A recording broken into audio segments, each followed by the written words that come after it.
બોટાદના chief officer દ્વારા fire safety checking હાથ ધરવામાં આવ્યું. હાલમાં રાજકોટમાં જે ટીઆરપી ગેમ ઝોનમાં દુર્ઘટના બનવા પામેલ છે તેના પડઘા સમગ્ર ગુજરાતમાં પડ્યા છે. ત્યારે બોટાદ નગરપાલિકા દ્વારા ફાયર સેફટીને લઈને આજે વિવિધ સ્થળોએ ચેકિંગ હાથ ધરવામાં આવ્યું હતું. જેમાં શોપિંગ મોલ, હોસ્પિટલ, થિયેટર વગેરે જેવી બિલ્ડિંગોમાં ફાયર સેફટીનું ચેકિંગ હાથ ધરવામાં આવ્યું હતું. આ કાર્યમાં બોટાદના ડીવાયએસપી તથા પોલીસ સ્ટાફને સાથે રાખી સ્થળ પર જઈ અને ચેકિંગ હાથ ધરવામાં આવ્યું હતું. આમ તરસ લાગે ત્યારે કૂવો ખોદવાનું કાર્ય આ સરકાર દ્વારા તેમજ તેના કર્મચારીઓ દ્વારા કરવામાં આવતું હોય તેવું જણાય છે. બોટાદમાં ચીફ ઓફિસર દ્વારા તેમજ ફાયર વિભાગ દ્વારા સઘન ચેકિંગ કરી જ્યાં ફાયર સેફટી ન હોય ત્યાં નોટિસ આપી અને તાત્કાલિક ધોરણે ફાયર સેફટી લગાવવા કાર્યવાહી હાથ ધરવામાં આવી હતી. તેમજ જે સ્થળે સેફટીના સાધનો ઉપલબ્ધ છે તેનું પણ ચેકિંગ કરવામાં આવેલ હતું. Rajesh Shah, R news, Botad. આજે બોટાદ શહેર વિસ્તારમાં ફાયર સેફટીના એંગલથી જ્યાં તપાસ કરવાની જરૂર હોય એવી ખાસ કરીને હોસ્પિટલ, ભૂતકાળમાં આગ લાગી હોય એવી જગ્યા, એ બધાની તપાસણી ડીવાયએસપી સાહેબ સાથે અમે સંયુક્તપણે કરી છે.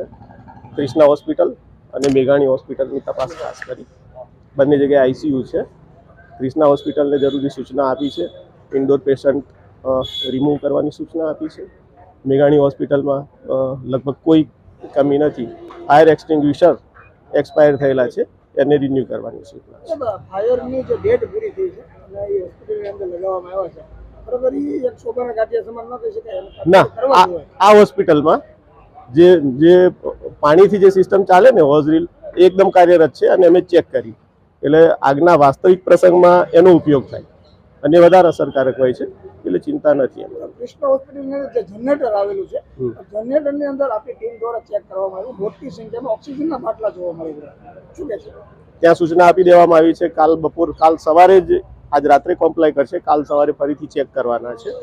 જો જે સૂચના આપી છે અને ફોલો નહીં કર્યું હોય, પાલન નહીં કર્યું હોય તો આગળની એક્શન કરાશે.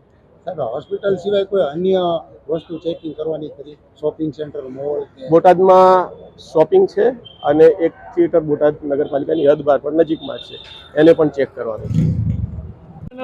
નગરપાલિકા પોલીસ દ્વારા ચેકિંગ શરૂ કરાયું છે. કેટલા વિસ્તારોમાં ચેકિંગ કરાયું છે? ક્યાં ક્યાં કરવામાં આવશે? આજે બોટાદ નગરપાલિકા વિસ્તારમાં બોટાદ ચીફ ઓફિસર સાહેબ શ્રી તથા જે ફાયર ઓફિસર છે તેમની તથા પોલીસની સંયુક્ત ટીમો દ્વારા જે પણ બજારમાં આવેલી સંવેદનશીલ જગ્યાઓ છે તથા હોસ્પિટલો છે, જે આઈસીયુ છે, આ તમામ જગ્યાએ ચેકિંગ કરવામાં આવ્યું હતું. અને ત્યાં જે પણ જગ્યાઓમાં જરૂરી પૂર્તતાઓ કરવાની છે ત્યાં નગરપાલિકા દ્વારા જે તે માલિકોને સૂચના આપવામાં આવી છે તથા લોકોની અંદર જે પણ આગ લાગવાના બનાવ બને તેનું ત્વરાથી રિપોર્ટિંગ કરે તે હેતુસર પણ ફાયર ઓફિસર દ્વારા પણ સૂચનાઓ છે તે આપવામાં આવી છે. આગામી અન્ય જગ્યાઓ પર મોલ આવેલા છે, કોઈ થિયેટરો કે ત્યાં ચેકિંગ કરવામાં આવશે? બોટાદ જિલ્લામાં તથા બોટાદ નગરપાલિકા વિસ્તારમાં જે પણ થિયેટર છે, મોલ છે, ત્યાં પણ રૂટીન ચેકિંગની કામગીરી છે તે હાલમાં ચાલુ છે અને ત્યાં પણ યોગ્ય રીતે કમ્પ્લાયન્સ થાય તથા વિવિધ એનઓસી મેળવેલા છે કે કેમ તેની અંગે છે તપાસણી છે તે કરવામાં આવી રહી છે.